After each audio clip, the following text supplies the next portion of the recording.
maa ngi tudd Amadou Bassirou Fall di docteur vétérinaire ñëw fii tey di fi teewal docteur Adjaratou Diakhou Ndiaye nga xam ni moom mooy yor programme de la sécurité sanitaire mondiale One Health fële ci primature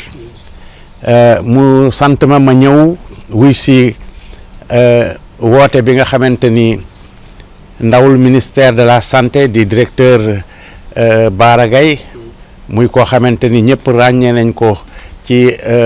liggéeyam bu mucc ay bi muy liggéey moom ak ay équipe am jëmale ko ci lépp luy jëm ci sensibiliser ak defar ay support de communication pour yee nit ñi pour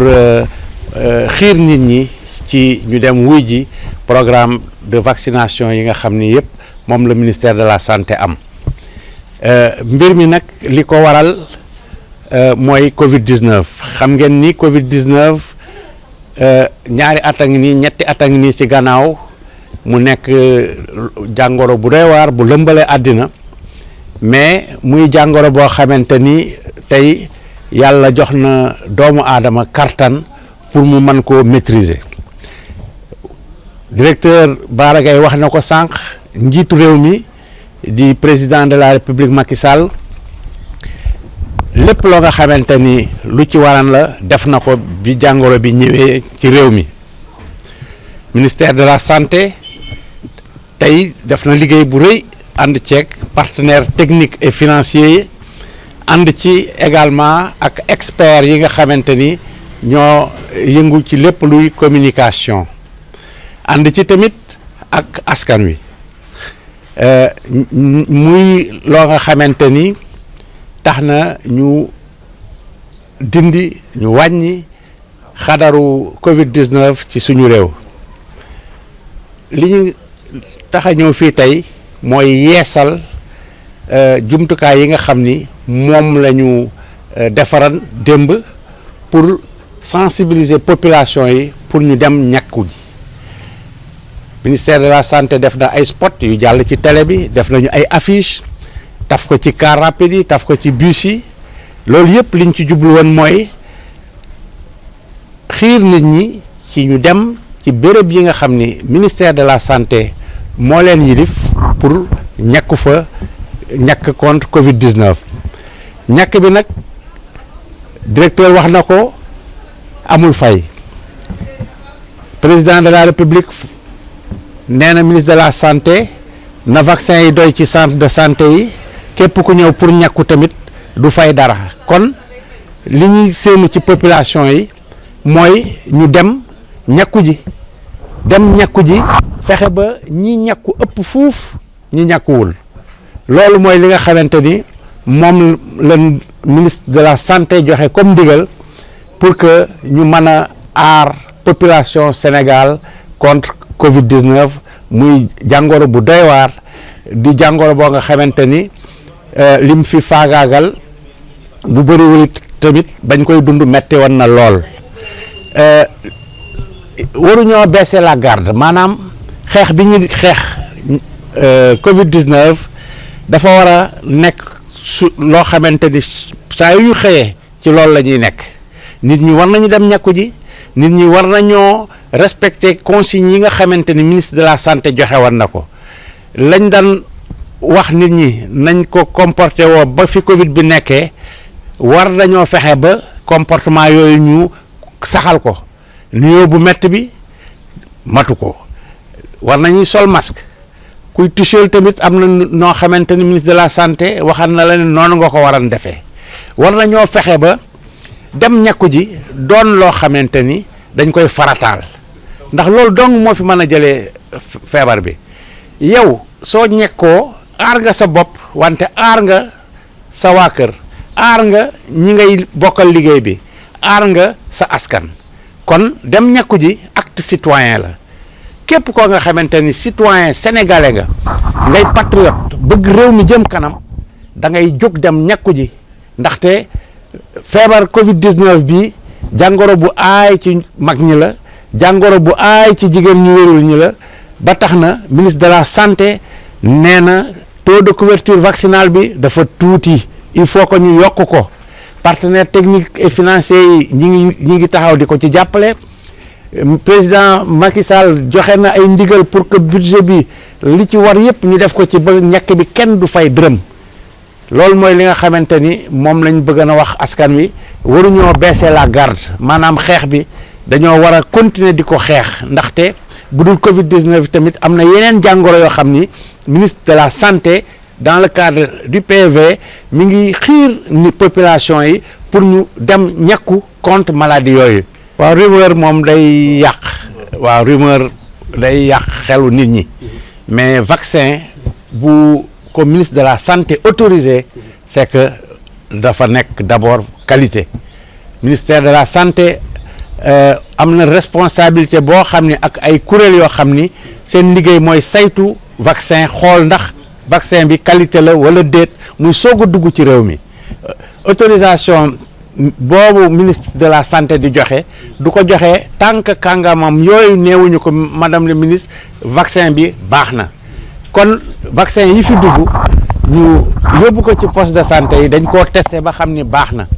xëy na nag xelu nit ñi am na ñu ko yàq wante tey ñun dañoo taxawaayu fexe ba nit ñi gëm ni vaccin bi baax na vaccin bi dong moo mën a aar nit ñi ci jàngoro Covid 19. kon dem ñàkku ji